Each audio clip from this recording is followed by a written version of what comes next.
আমরা ওই নষ্ট হয়ে থাকা বাড়িতে থাকি, আর যখন তোমরা ওই জায়গা থেকে বেরাও তখন অনেক হাতিদের পায়ে চেপে আমাদের ইঁদুররা মারা যায়। আমার একটা শুধু মিনতি, আপনারা পথটা পাল্টে নিন। একটা গ্রাম ভূমিকম্পের জন্য পুরোপুরি নষ্ট হয়ে যায়, আর তার সব ঘর ভেঙে যায়। রাস্তাঘাট ফাটল ধরে যায়। তখন গ্রামবাসীরা গ্রাম ছেড়ে যাওয়ার সিদ্ধান্ত নেয়, আর সবাই গ্রাম ছেড়ে চলে যায়।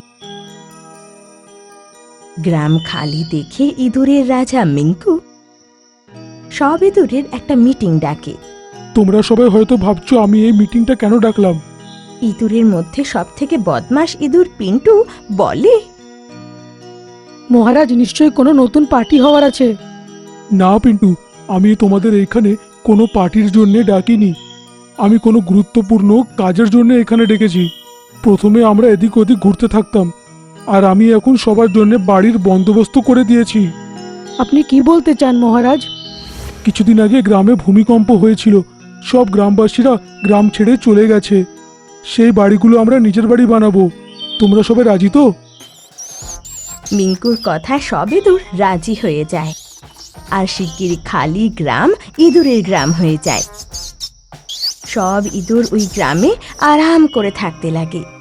কিন্তু ওই গ্রাম একটা ঝিলের পাশে ছিল, আর সেই ঝিলে রোজ হাতির দল জল খেতে আসতো। গ্রাম যেহেতু খালি হয়ে গিয়েছিল, তাই হাতি গ্রামের মধ্যে থেকে ঝিলে যেত। যখন হাতি ঝিলের দিকে যেত, তখন রোজ ওদের পায়ের তলায় হাজারো ইঁদুর পিষে মরত। এটা দেখে সবাই ভয় পেয়ে যায়। পিন্টু নিজের বন্ধু চিঙ্কি, যে একটা সুন্দর পাখি ছিল, নিজের মনের কথা বলছিল। চিঙ্কি, আমরা মহারাজের আদেশ তো মেনেই নিলাম, কিন্তু হাতির আতঙ্ক তো বেড়েই চলেছে। তোমাদের আর হাতির মধ্যে কি সম্পর্ক? হাতি তো বিশাল হয়। চিঙ্কি, তুই বুঝলি না রে। প্রথমে হাতির দলেরা জল খাওয়ার জন্যে জঙ্গলের থেকে যেত, আর এখন আমাদের বাড়ির কাছ থেকে যাচ্ছে।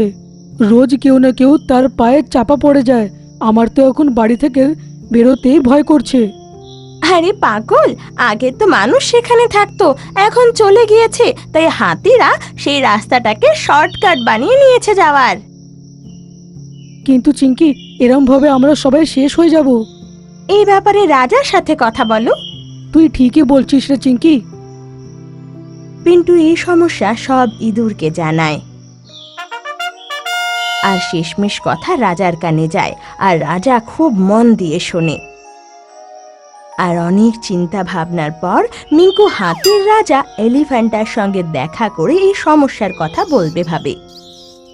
পরের দিনই মিঙ্কু এলিফ্যান্টার সাথে দেখা করতে জঙ্গলে যায়, আর বলে, আমরা ওই নষ্ট হয়ে থাকা বাড়িতে থাকি, আর যখন তোমরা ওই জায়গা থেকে বেরাও তখন অনেক হাতিদের পায়ে চেপে আমাদের ইঁদুররা মারা যায়। আমার একটা শুধু মিনতি, আপনারা পথটা পাল্টে নিন। হাতির রাজা জোরে জোরে হাসতে লাগে, আর শেষে রেগে গিয়ে ওর দিকে তাকিয়ে বলে, এই তোর এত সাহস, আমাদেরকে আদেশ দিচ্ছিস যে আমরা পথ পাল্টে দিই? না হাতি মহারাজ, আমি আদেশ দিচ্ছি না, আমি শুধু মিনতি করছি। এলিফ্যান্টটা রেগে গিয়ে চেঁচিয়ে বলে, চুপ কর। আর একটা কথা যদি তুই এক্ষুনি বলেছিস না, তোকে এখনই নিজের পা দিয়ে চিপে দেব। আমাদের কি এত খারাপ দিন এসেছে যে আমরা পোকামাকড়ের জন্য নিজের পথ পাল্টে দেব? চলে যা এখান থেকে, আর যেন তোকে এখানে না দেখি। মিঙ্কু ওখান থেকে চলে আসে, কিন্তু হাতির এই অহংকার ওর মোটেও ভালো লাগে না, আর হাতিও নিজের রাস্তা বদলায় না। মিঙ্কু নিজের সাথীদের ডেকে বলে, আমায় ক্ষমা করো, হাতি মহারাজের সাথে আমি কথা বলেছি, কিন্তু সে পরিষ্কারভাবে মানা করে দিয়েছে। কোনো ব্যাপার নয়, আপনি আমাদের রাজা, আপনি যা আদেশ দেবেন আমরা তাই করব। আমাদের কাছে এখান থেকে চলে যাওয়া ছাড়া কোনো রাস্তা নেই। সব ইঁদুর মনে দুঃখ নিয়ে নিজের নিজের ঘর ছেড়ে দিয়ে পালিয়ে যায়।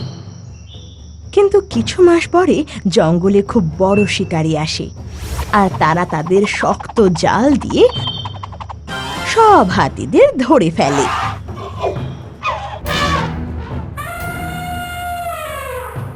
অনেক চেষ্টা করার পরও হাতিরা সেই জাল থেকে বেরোতে পারে না, আর শিকারীর জালে এলিফ্যান্টা রাজাও ধরা পড়ে যায়।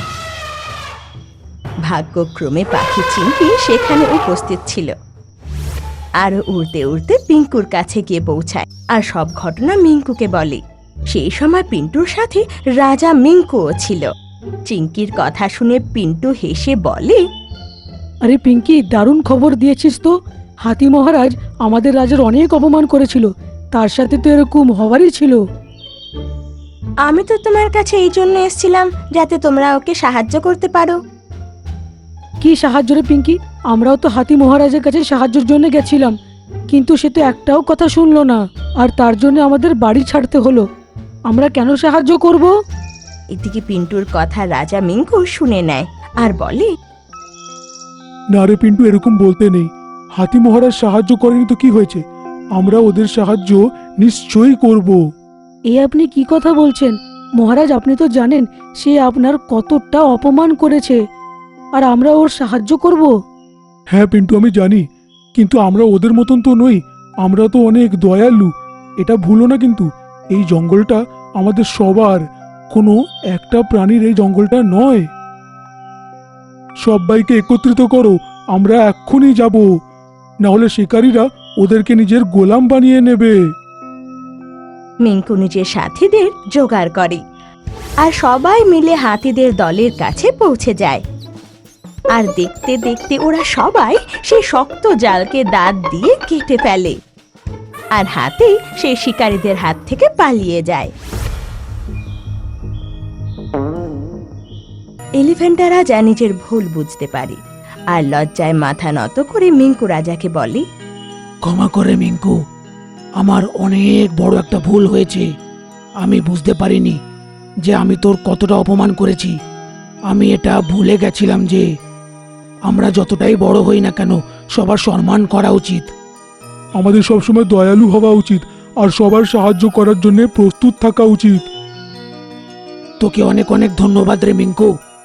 আজ তোর কারণে একটা বড় শিক্ষা আমি পেয়েছি যে আমাদেরকে সবসময় দয়ালু হওয়া উচিত, তবেই আমাদের জঙ্গলটা সুরক্ষিত থাকবে। এই ঘটনার পরে মিঙ্কু আর এলিফ্যান্টা খুব ভালো বন্ধু হয়ে যায়। জানি না আমার জঙ্গলে কার নজর লেগে গেছে, রোজ কোনো না কোনো জানোয়ার মরে যাচ্ছে। কিন্তু শের খান, আমি একটা বাগানের নাম শুনেছি, যেই যেই জানোয়ার উধাও হয়েছে তারা সবাই ওই রহস্যময় দরজার ব্যাপারে কথা বলতে পাওয়া গেছে।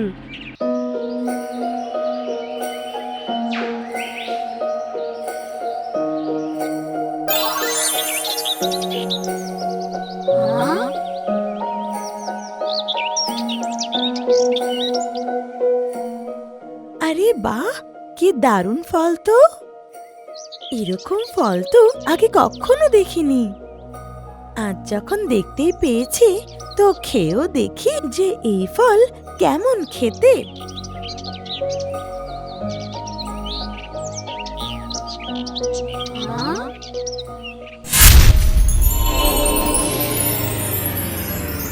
আরে এটা কি হচ্ছে? আহ! আহ! আহ! আহ!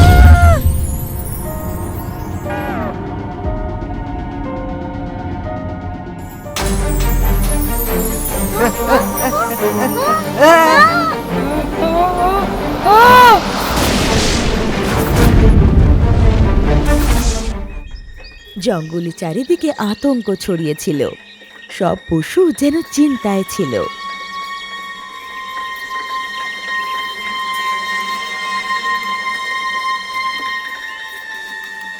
জানি না আমার জঙ্গলে কার নজর লেগে গেছে, রোজ কোনো না কোনো জানোয়ার মরে যাচ্ছে। কিন্তু শের খান, আমি একটা বাগানের নাম শুনেছি, যেই যেই জানোয়ার উধাও হয়েছে তারা সবাই ওই রহস্যময় দরজার ব্যাপারে কথা বলতে পাওয়া গেছে। আমার মনে হয় তারা ওইখানেই গিয়ে থাকবে। কিন্তু ওই সব জানোয়াররা বুদ্ধিমান, রামু হাতি, ছোট্ট হরিণ, মোটু বাঁদর আর বাঘিরা সবাই রহস্যময় দরজার ব্যাপারেই জানতো।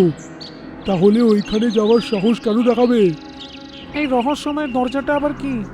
রহস্যময় দরজা কালো পাহাড়ের কাছে, ওটার পারে কিচ্ছু দেখা যায় না। শুধু চমকানো আলোই দেখা যায়। যে ওর ভেতরে একবার গেছে সে আর ফিরে আসেনি। আমাদের বড় জানোয়ারের উধাও হওয়ার খবর গোল্ডি কিন্তু পেয়ে গেছে। সে যে কোনো সময় নিজের ভাইয়ের সাথে মিলে আমাদের ওপরে আক্রমণ করবে। আপনি দুটো সিংহর মোকাবিলা কি করে করবেন? একটা রাজা হওয়ার অনুযায়ী হার মানাটা মানায় না। আমি শেষ মুহূর্ত অবধি লড়াই করব। মিঠু টিয়া এটা শুনে খুব চিন্তায় পড়ে যায় আর বাকি জানোয়ারদের খোঁজার জন্য সেই রহস্যময় দরজার দিকে উড়ে যায়। তখন দেখে যে নিচে কালো ভালুক গোল্ডির সাথে কথা বলছে। এ কি, এই কালো ভাল্লুক আমাদের শত্রুর সাথে কি কথা বলছে? গিয়ে জানতে হবে তো। গোল্ডি মহারাজ, আপনার বলার মতন আমি জঙ্গলের সব জানোয়ারদের ভুলিয়ে ভুলিয়ে ওই দরজার ভিতরে ঢুকিয়ে দিয়েছি। এটাই ভালোই সুযোগ আক্রমণ করার। শের খান এখন একলা, ও হেরে যাবে আর আপনি রাজা হয়ে যাবেন। কি যদি তাই হয়, আমি তোমাকে ওই জঙ্গলের সেনাপতি বানিয়ে দেব। তার মানে হলো কালু গোল্ডি বাঘের সাথে মিশে আছে। এই ব্যাপারে শের খানটা জানা উচিত। তখনই মিঠুর পেছন থেকেও কারোর আওয়াজ শুনতে পায়। কি শুনছো বাচ্চা? ও পেছন ঘুরে দেখে তো গোল্ডির জঙ্গলের ঈগলকে দেখতে পায়। গোল্ডি রাজা, এই মিঠু আপনাদের কথা শুনে নিয়েছে। এই ধরো কি। এটা শুনে মিঠু ভয় পেয়ে যায় আর উড়ে সোজা পাহাড়ের দিকে যেতে লাগে। ঈগল ওর পেছন করতে লাগে। হে ভগবান, একটু রাস্তা দেখাও, না হলে এই ঈগল আমাকে ধরে ফেলবে। তখনই ও দেখে যে সামনে একটা সোনালী দরজা চকমক করছে। আরে বাহ, এটা তো ওই দরজাটাই যার ব্যাপারে সবাই কথা বলে। এর ভেতরে ঢুকে পড়ি।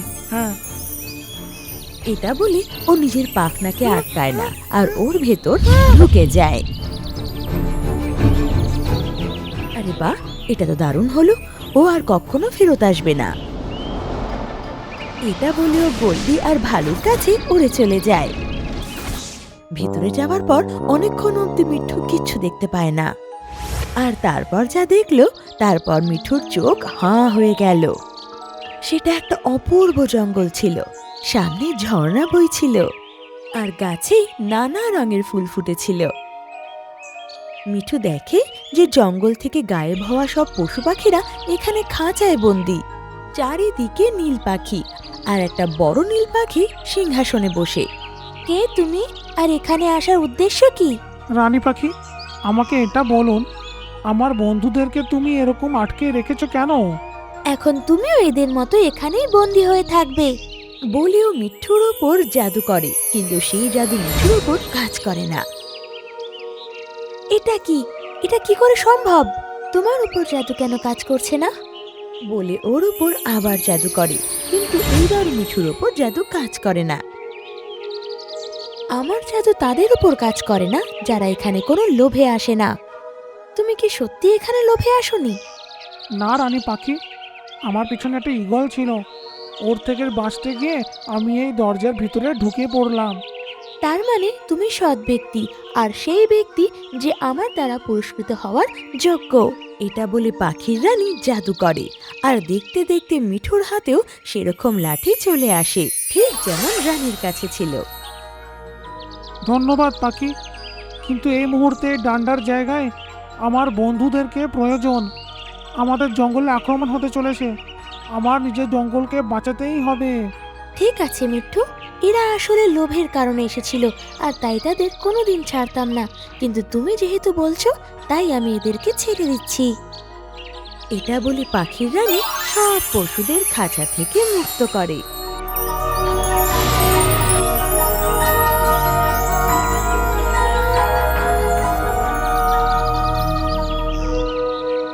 এদিকে গোল্ডি জঙ্গলে হামলা করার পরিকল্পনা করে নিয়েছিল।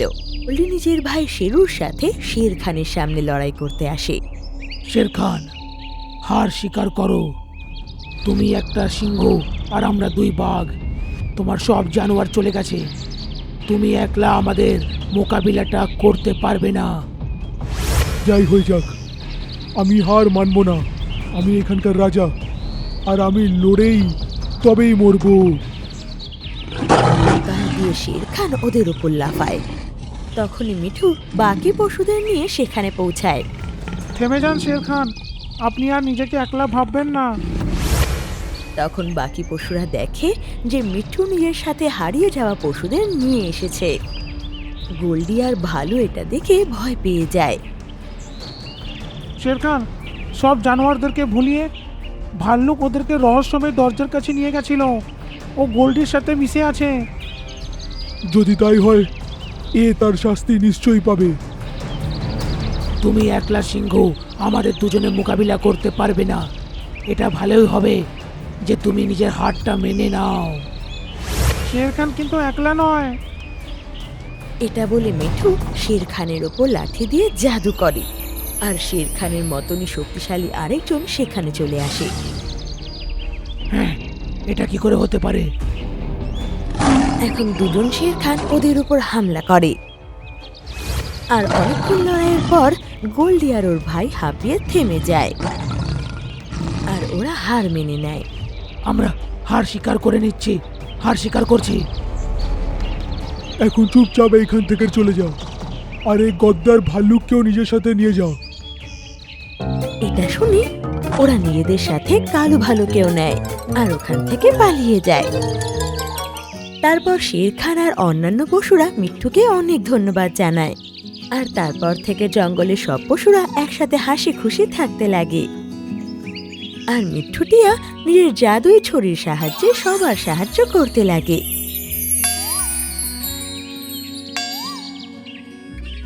সেই রহস্যময় দরজা আজও খোলা আছে।